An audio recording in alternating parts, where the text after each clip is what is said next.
You are the phantom in the photograph, the one standing just outside the frame where the light is brightest. You convince yourself it is a choice, a conscious act of intellectual superiority, or perhaps a self-imposed exile from the banality of small talk. You tell yourself that the laughter echoing against the restaurant walls is cheap, that the camaraderie being forged over drinks is a fleeting, hollow currency you have no interest in spending. Yet, as you sit there, tracing the rim of your glass with a finger that feels too cold for the room, the truth sits heavy in your chest like a stone you swallowed years ago. You are not aloof because you are better than them, you are aloof because you are terrified that if you stepped into that light, they would see exactly how little there is to find. You have cultivated this persona of the mysterious observer, the one who watches, the one who critiques, the one who stands apart, but tonight, the silence in your head is becoming deafening. It is a peculiar, suffocating kind of vanity, isn't it?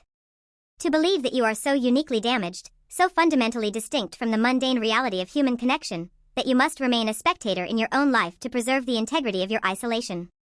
The music shifts, a bass-heavy track that vibrates through the floorboards and rattles the silverware, yet it feels as though you are viewing this scene through a thick pane of pressurized glass. Every laugh they share, every genuine touch on an arm, every shared glance feels like a foreign language you once spoke fluently but have since forgotten how to articulate.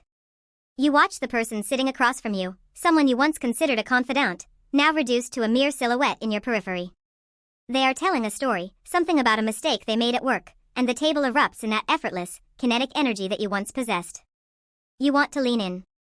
You want to mirror their posture, to find the rhythm of their conversation, to contribute a joke that would draw them toward you.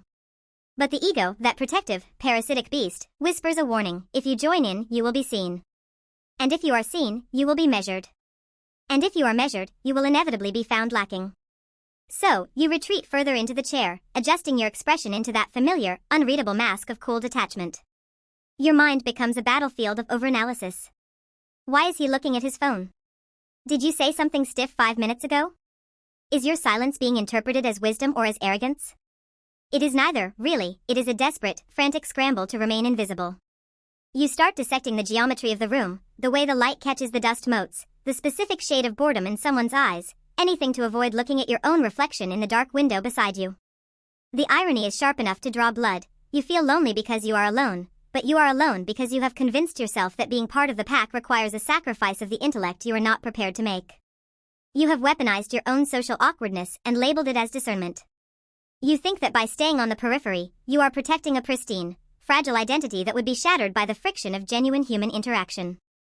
In reality, you are just starving yourself. You are walking through a banquet hall and choosing to eat the air, all the while convincing yourself that you have no appetite for such pedestrian things. The weight of it grows heavier as the night deepens. You see people finding belonging in the cracks of conversation, finding comfort in the simple acknowledgement of their existence. You, however, remain a stationary object in a world of moving parts.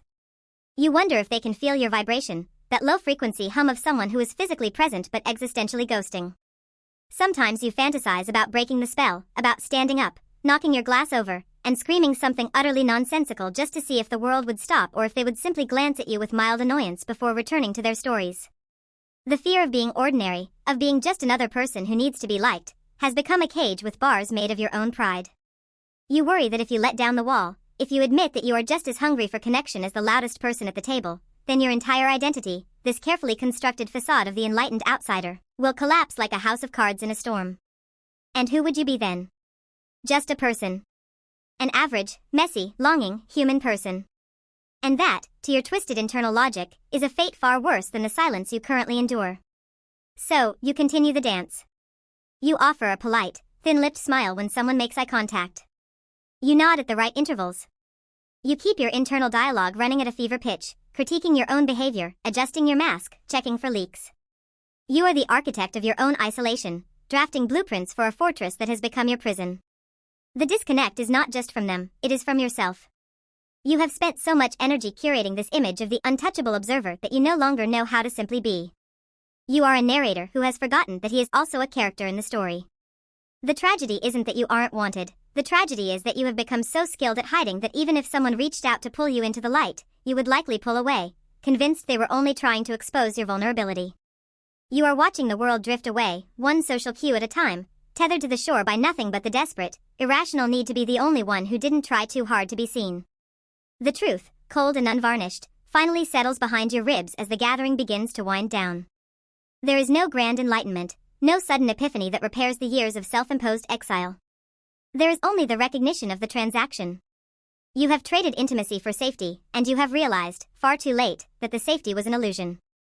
You aren't too deep for these people, you are simply too scared to let them see you. You have been waiting for someone to dismantle your defenses without you ever having to ask, waiting for an invitation to exist that you didn't have to earn, and in doing so, you have paralyzed your own capacity for belonging. The ghost at the table isn't the one who doesn't fit in, it is the one who refuses to believe they are made of the same flesh and blood as everyone else. The mask hasn't been protecting you from them.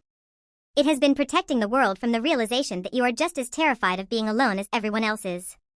The silence is not a sanctuary, it is a confession. And as you walk out into the cooling night air, you realize that the distance you feel from the world is not a gap in the landscape, but a wall you have been building, brick by brick, with every silent judgment and every held-back truth. Drowning in a sea of people you refuse to know. Starving at a table where the heart is the only price.